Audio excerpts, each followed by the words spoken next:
cut shirt and all of that stuff. Right. So yeah, like, I definitely agree with that. He's a little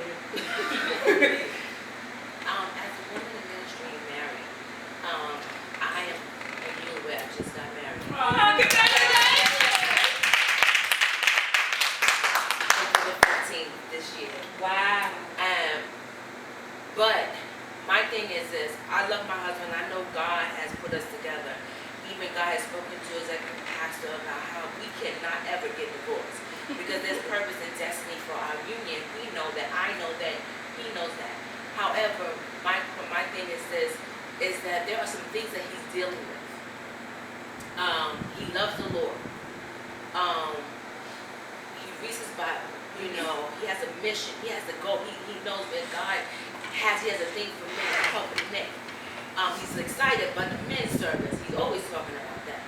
But there are some things that I see. You know, my question is, how, as his wife, to support him when he has these different issues that kind of,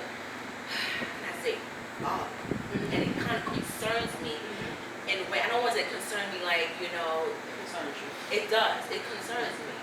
It's my pastor. She's gonna tell you what she does. It concerns me, you know, where I won't get so frustrated. And so, you know, and then I get so concerned because I love him, I know, and I want him to want him to grow. But it seems like it's taking a longer pace. But you said you just got married in November. Yeah. Good. Please. Please. That's why I'm asking. Amen. Okay, so you just got married in November, so love is patient, love is kind, love is kind. And you know the rest. Hello, come on now. And you know, and then you also have to understand that some things are only going to come through fasting, prayer and fasting. And so when you take that patience and that fasting and praying, God will give you the wisdom, not people, because you got to keep people out of your marriage. Say that part again. Say that part again. Keep people out of your marriage. Go to God, talk to your pastor, and if you need be, get a marriage counselor, and that's just about it. Amen. That's good. Right. Yeah, that's it. And we just got married. So, Lesson 2. yeah. Okay, go ahead with your long time.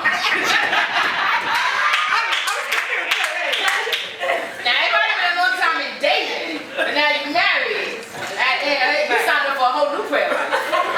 Because she has. I say this because she has. When you marry, we're different. We're different people, and sometimes it takes, when you get married, you see other stuff. And now you got to learn how to deal with that stuff because you didn't know about this stuff. But if you said that God called y'all to come together, He placed y'all together, so now you got to go to God and ask God. Amen. So I have two things, right?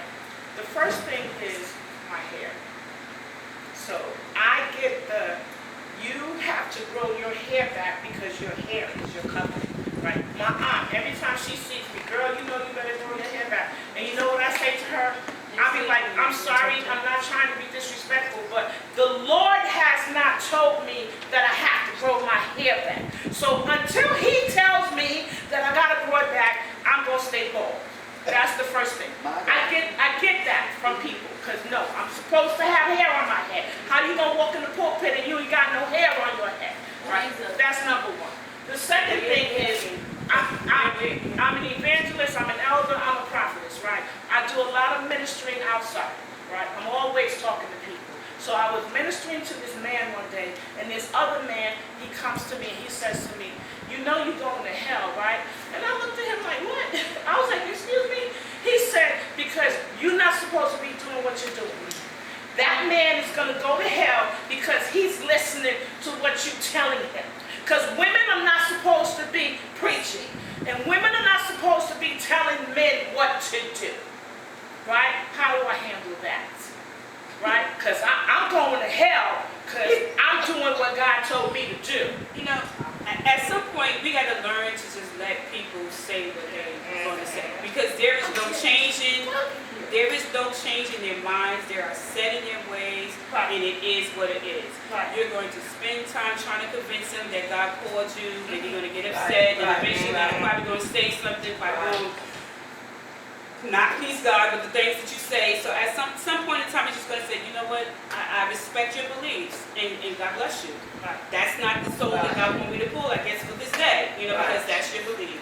Somebody else may be able to convince them something different, but I'm going to be watchful and prayerful about how I respond to these things. Because sometimes they actually say it intentionally to get under your skin, to cause you to get out of character, and then they point at it and say, see, I told you you wasn't called by God, because this is exactly why. Because if you was called by God and God called you, you wouldn't be responding like this. So you gotta be careful. And I feel as far as the hair thing, I feel like at the end of the day, I know this lady who was a barefoot prophet. Okay. She did not wear shoes. She still don't wear shoes to this day. She's from Jersey. She wears no shoes, even in the winter. She's outside walking with no shoes in the snow. This is what she said God has called her to do. Who can question her? No, not me. You think I'm gonna question somebody who's walking outside barefooted in snow, ice? Not me. God bless you. But so at the end of the day, I feel like we should respect the house of the Lord and the rules that they have for that house. If they say, listen, the woman have to have covering over their head, get your nice little wig. That's right.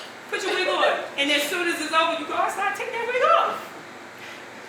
And that's it. But I feel like we should respect the rules of that particular house, because that's their rules that they have set there. It's not something that they're pinpointing in you, but that's their overall rules. Some houses have rules. Because if you go to work, there's rules there. You go to the stadium, there's rules there. Wherever you go, there are rules. And sometimes we don't like rules. We don't like nobody telling us what to do.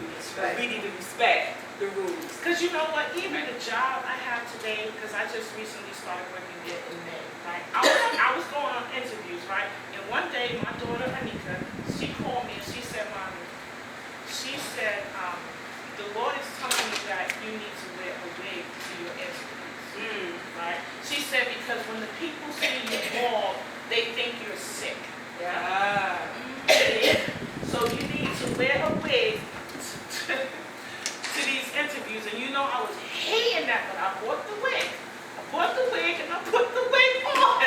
So the second interview I went to with the wig on, I got the job. But I waited 2 weeks. You took that wig off? I wore that wig for 2 weeks. No. I was gonna wear it for the whole 6 months, right? But then one of my coworkers, because I told her, I was like, you know what? I hate wearing this wig because my head is bald. And she looked at me, she said, girl, you better be who you are. Girl, when she said that to me, the very next day, I came walking up in there with no hair, okay? And one of my coworkers, she looked at me, she said, girl, that's what I'm talking about. She said, you